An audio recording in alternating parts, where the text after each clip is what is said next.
Homage to Buddha, the Enlightened One. Gratitude to the Sangha for preserving and propagating the Dhamma. Gratefulness to Bodhisattva Babasaheb Ambedkar for initiating us into this Sadhamma and giving us one of the best constitution. Most venerable monks, meritorious upasaks, upasikas, brothers and sisters in the Dhamma. As you all know that for last 2 days, that is 13th and 14th May, we had a Maharashtra state level Bhikkhu conference. And this was a need of the hour to discipline certain things. As you know, in the society, the problem is always with the discipline, with the Vinaya, with the Sila. Not only for monks, even for the lay people, it equally applies. Of course, the number of precepts followed by the lay people is just 5 and 8, whereas the monks, Samneras 10 and the Bhikkhus 227. So ultimately, the teachings of Buddha is based on morality. That is called Sila or precepts. And these precepts are, again, they are not commandments. Precepts are not commandments, where you say that you have to do this. If not, the God will come and punish you, or the devil will come and do this. Or there is nothing like a policeman's job who will be just standing behind you and forcing you to follow the rules and regulations. In Buddhism, therefore, there are no commandments, there are only precepts. And what are precepts? Precepts are nothing but self-imposed discipline by the self to the self. And therefore, these precepts or the Vinaya, an individual should understand, he should appreciate and put it into practice. If he does not understand, or if he understands but he does not appreciate, or if he appreciates but he does not put into the practice, then there won't be any result. And Buddha himself has rightly stressed, saying that Silena sugatim yanti, Silena bhoga sampada, Silena nibbutim yanti, tasma silam visode. Buddha says that it is through morality, through precepts, that you attained progress. It is through morality that you attain prosperity. And it is again through morality that you attain the ultimate bliss called Nibbana. So therefore, purify your Sila. So his stress is always on the Sila. So therefore, we monks discussed on this aspect of Vinaya, Sila, how it can be implemented, how it can be, as I said, it cannot be forced, but how we can inspire the monks and educate the monks so that they become aware of these precepts and they follow it. And because you are all lay people, so my preaching will be stressing on the 5 precepts what the lay people follow. And even in lay people, if you talk normally, most of them would admit, they will say, no, Banteji, nowadays following these 5 precepts is very difficult. Nowadays it is not possible. Why? Because nowadays in society we have to live, so we had to sometimes speak lies. When there are parties, we have to drink, and all kinds of justification is given. And once you start justifying wrong things, then there is no way of improving on it. So what we need is not the justification of the weaknesses, but the rectification of the weaknesses. Instead of justifying, we should rectify it. But most of the time we see people just justify, they don't want to rectify. I would just like to share an experience. It is about 15 years ago when I was in Bangalore. And there was a vihara, so every Sunday we used to have this program. We would have giving the administrating the Trisarana and Panchashila, then have a chanting, then meditation, then discourse, and then a question and answer session. So it would start around 9:30, and we would end it by 10:45 because 11 o'clock is our meals time. So like this, it has so happened on one Sunday that when all the program is over, it was almost 10:45, and when everyone went away, and when I was about to take my meals, I was going towards my dining hall.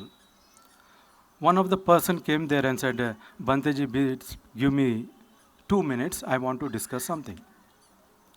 Then I told him, well, gentlemen, after the discourse, we have this question and answer session. That was a time that you should have asked it. Now why you are asking this question? It is now time for me for the meal. We'll discuss some other time. He said, no, please give me 2 minutes. This is something personal. I could not ask in front of everybody. So therefore, please give me 2 minutes. It is my personal question. Then I said, okay, let us finish it off as early as possible. So I asked him, what is your problem? Then he said, well, Bhanteji, as you know that every time we come to the Vihara, you monks give us the 3 refuge and the 5 precepts, Trisarana and Panchashila. So he said, Bhanteji, is it not possible just to give Trisarana without giving Panchashila? Then I was very much shocked. I said, why, gentlemen, what's the problem? Why you want only Trisarana and not the Panchashila? Then he started saying, that, well, Bhanteji, don't take me in a wrong way. Actual thing is, see, we are lay people, we are worldly people. And we have some or other kind of weaknesses in us. So out of these 5 precepts, some or other weaknesses are always there as a lay person. And once in a week we come to the Vihara. And when you monks repeat this Panchashila, the 5 precepts, it reminds us of our weaknesses. And we feel as if someone is pinching us. And it creates a kind of guilt consciousness in us. And therefore, you see, most of them don't come to the Vihara. Then I was very much shocked. I said, what, gentlemen?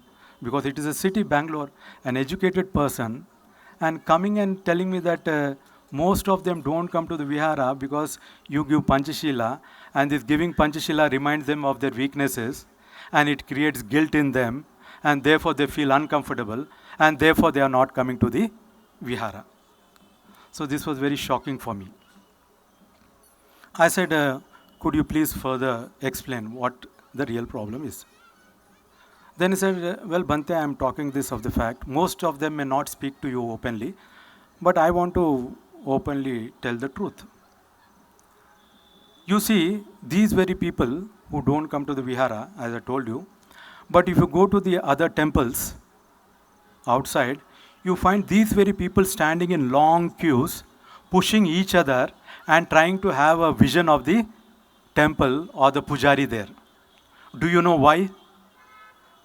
And I innocently said, yes, please tell me why.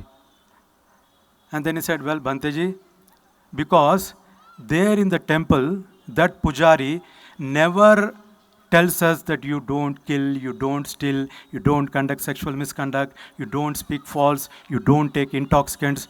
He does not tell us anything of these things. He does not give us these 5 precepts. Instead, he tells us, you do any damn wrong thing and you come here, I will purify you.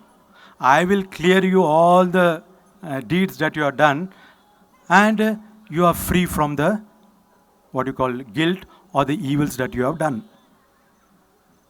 And therefore, you see, so many people are in a queue in these temples, trying to take a glimpse of the God there, trying to take the glimpse of the priest there. There you see, it is a heavy rush.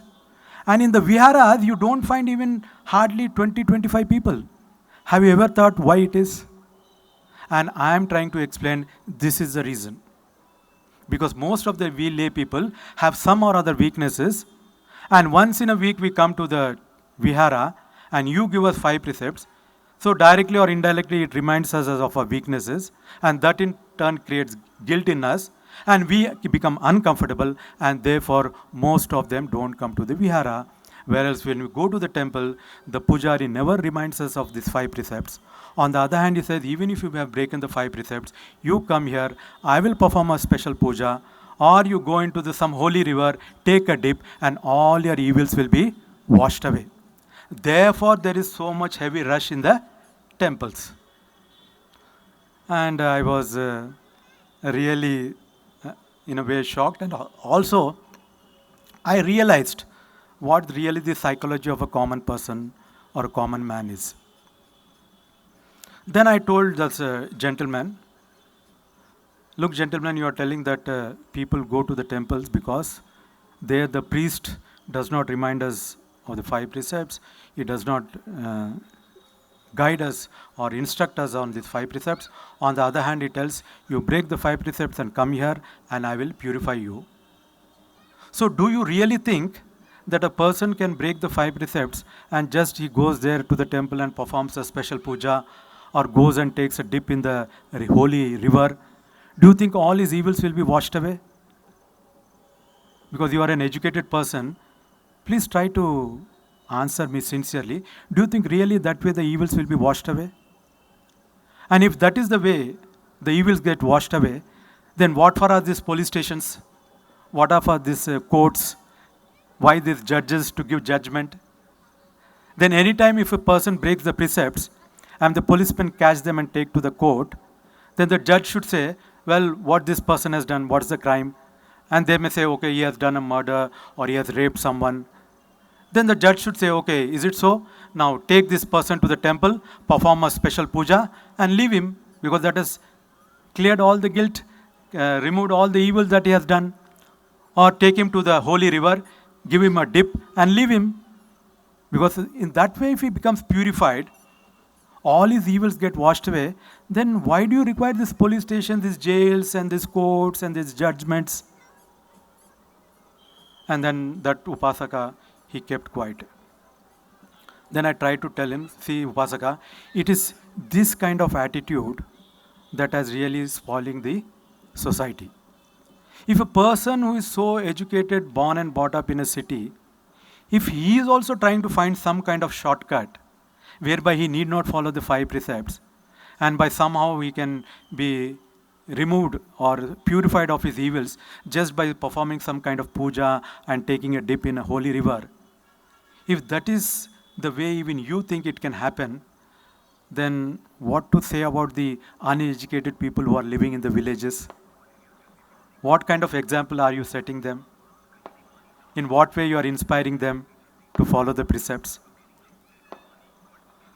And therefore I told him, in India that is the major problem. We see in India, most of the crimes are being committed by the most educated people. An uneducated person may commit small crimes, but an educated person, he commits major crimes. And therefore, Dr. Babasaheb Ambedkar has rightly said that an educated man without character is much more dangerous than a wild beast. And that we are seeing today in the society. So if an educated man does not appreciate the precepts, and he wants to justify for breaking the precepts, and if he's trying to find some kind of shortcuts by which all these evil karmas can be washed away by some special puja or taking dip in the river, then how a society can be, improved in its character, in its behavior? Then every evil person, if he starts thinking that just by taking a dip in the river or performing special puja, all my evils will be washed away, then definitely he will commit all kinds of evil throughout the year. And just once in a year, he will go and perform some special puja, donate a huge amount to the temple, or go and take dip in a holy river. And then he comes out fresh. Fresh in what sense? Fresh to commit again a crime. He will commit crime more freshly, more confidently, because he knows, again I can take a dip in the river, I can perform a special puja and wash away my evils.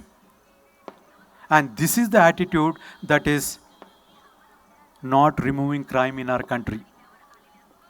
Because everyone is thinking, yes, we can commit any crime and perform some special puja, take a holy dip, and all our evils are washed away. If people start thinking in this way, then who will try to follow the precepts? Who will try to practice morality? What way a person will be encouraged or be inspired to practice these 5 precepts? So this Indian psychology of looking some shortcuts, every Indian believes in the law of karma. He says, as you perform, equally you have to pay the price. So the karma and vipaka, this principle, all Indians accept. But the other hand, the clever people have found a way that yes, you perform bad karma and there'll be bad effect, but we have a special and a way to solve your problem. What is that? If you come to our temple, we'll perform some special puja, we'll make you take a dip in a holy river, and all your evils will be washed away. Your evil karma will be washed away. If evil karmas are washed away so simply, in such a shortcut way, then where is the need to follow or fear the bad karma? So just think on this. This is what is happening in India. In India, we do believe in karma and karma vipaka, the result of the karma. But at the same time, we are very clever to find a way that we'll perform a bad karma and do a special puja, take a dip in a holy river, and we'll be purified of our bad karma. And this is the way of thinking that is not decreasing the rate of crime. The rate of crime every day it is increasing.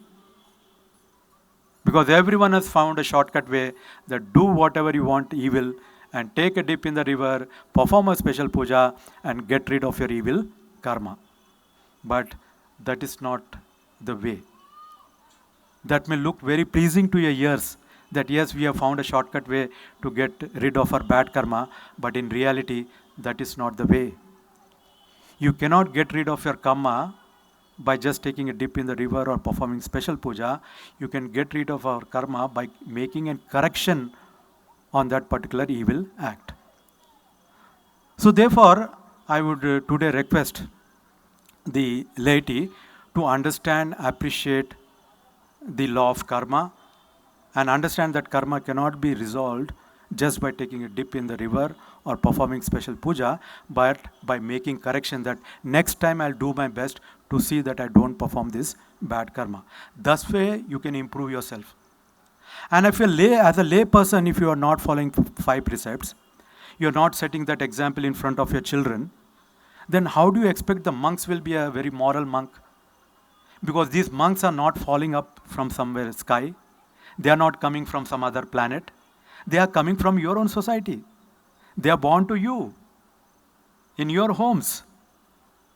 And from childhood, if you're seeing that there is no respect for 5 precepts, no sincere effort to practice 5 precepts, and such a child will come into the monkhood, becomes a samanera, how he will practice 10 precepts when he had never had exposure of practicing 5 precepts at home? So at home you don't give an environment, you don't inspire him, you yourself don't follow the 5 precepts, then how can you expect that person can directly come and become a samanera or a monk and then he can become a very idle monk? And we also see there is a very lean attitude that when they come to the vihara and we say, oh, your child is very good in behavior, he is very intelligent, come, give this child to the Sangha, we will train him. And what the parents say? No, Banteji, please don't take this child because he'll be the person who will take care of us in our old age. But this another child, he's a very naughty person. We are very fed up of this naughty boy. Please take this boy and ordain him. That when a person, a child who is good for nothing or who is very naughty, who is creating problem at home, you want to donate that kind of child to the vihara. And then expect that we'll get a very good monk to teach us, to preach us. And who is a very good child, very intelligent, very good behavior, that you don't want to donate to the Sangha. You want to keep him at home so that he can take care of you in your old age. See how selfish we are. So this kind of attitude is not going to solve the problem. You yourself should practice the 5 precepts regularly as far as possible.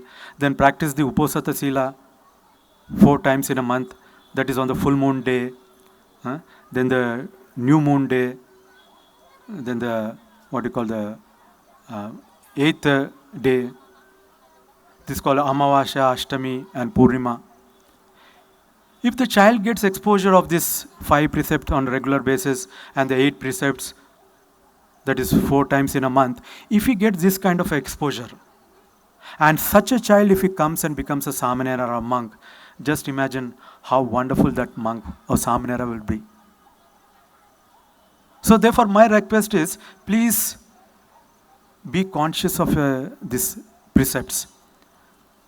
Create that environment at home first, so that your child is exposed to that, and so that that child, when he comes into the Sangha, he will be shining like a full moon. And then he will be teaching you good Dhamma. He will be inspiring you to walk on the path of Dhamma. If such monks who have no exposure even as a lay person, who have never practiced 5 precepts, 8 precepts as a lay person, and if they come directly and become monks, really there will be a problem to the Sangha as well as to the lay society. Then don't come and complain that what is this, nowadays monks don't follow this, they don't know what is right behavior. If they do like this, what we lay people can do. That looks a very genuine complaint, but you have to go to the root of the problem. And the root of the problem lies at the lay person's home, where this child is born, what kind of exposure he has got. So other monks are there to talk, I won't take much of the time. Only finally to conclude, I would like to say that morality is a must. If not, person catches rust and society goes to dust. So do not let your emotions to burst and make you the worst, but be someone whom people can trust. And this trust comes from the morality, the 5 precepts. So I hope all of you who have come here will understand, appreciate the 5 precepts and put it into practice for your own good, for your own benefit, and for the benefit of all others around you. With that I conclude. May you all be well and happy.